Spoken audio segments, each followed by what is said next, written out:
समुद्र की लहरें तेजी से किनारे से टकरा रही थी। सूरज धीरे धीरे अस्त हो रहा था। आसमान नारंगी और गुलाबी रंग में रंगा हुआ था। एक वीरान द्वीप जहां इंसानों की कोई बस्ती नहीं थी। दूर दूर तक बस रेत, जंगल और अनगिनत पक्षियों की आवाजें गूंज रही थीं। इसी सुनसान किनारे पर दो अनजाने लोग, राहुल और सिया, फंसे हुए थे। उनकी मुलाकात किस्मत की एक अजीब चाल थी। दोनों एक क्रूज ट्रिप पर थे जो अचानक आए समुद्री तूफान में तबाह हो गया। सौभाग्य से दोनों किसी तरह बहते बहते इस अज्ञात द्वीप पर पहुंच गए। जब राहुल की आंख खुली तो उसने खुद को रेत पर पड़ा पाया। सिर में हल्का दर्द था और कपड़े भीग चुके थे। तभी उसकी नजर पास ही बेहोश पड़ी एक लड़की पर पड़ी। वो घबराया लेकिन तुरंत उसके पास भागा। तुम ठीक हो? राहुल ने झुककर सिया को हिलाया। सिया ने धीरे धीरे आंखें खोली। कहाँ हैं हम? सिया ने घबराते हुए पूछा। राहुल ने चारों तरफ देखा। बस समुद्र, जंगल और वीरानी। शायद किसी सुनसान द्वीप पर।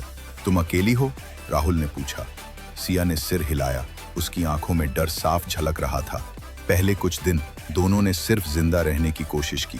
पास के जंगल से फल इकट्ठा किए, एक छोटी सी झोंपड़ी बनाई और पीने के लिए साफ पानी ढूंढा। धीरे धीरे दोनों के बीच बातें बढ़ने लगी। राहुल मजाक करता, सिया मुस्कुराती। सिया खाना पकाती, राहुल लकड़ियां इकट्ठा करता। वो दोनों जैसे एक दूसरे के सहारे जीने लगे थे।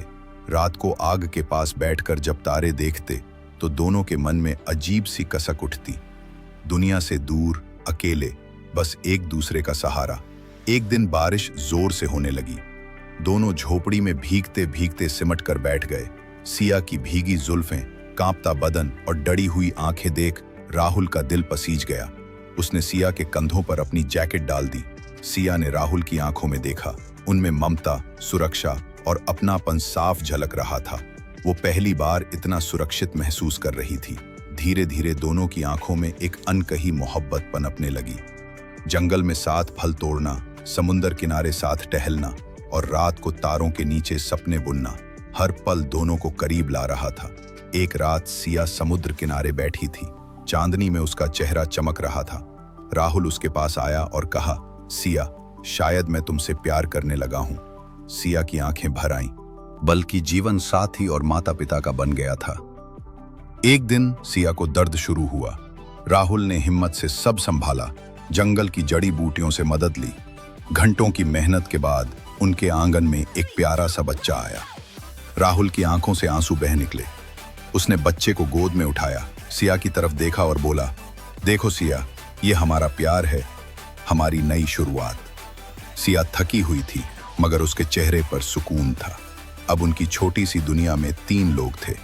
बच्चा उनके जीवन में नई उमंग और ऊर्जा लेकर आया। राहुल और सिया ने मिलकर उसका नाम आरव रखा। समय बीतता रहा। एक दिन दूर समंदर में एक नाव दिखाई दी। राहुल ने आग जलाकर धुआं किया। सिया ने कपड़ा लहराया। नाव पास आई और दोनों को बचा लिया गया। मगर वो द्वीप उनकी यादों में बस गया। वो अकेले वहां फंसे जरूर थे, मगर वहीं उन्हें सच्चा प्यार, जीवन का अर्थ और माता पिता बनने का सुख मिला। राहुल, सिया और आरव ने वापस दुनिया में आकर नई जिंदगी शुरू की। मगर हर बार जब वो समुंदर देखते, दिल में वही द्वीप, वही यादें और एक दूसरे का साथ याद आता।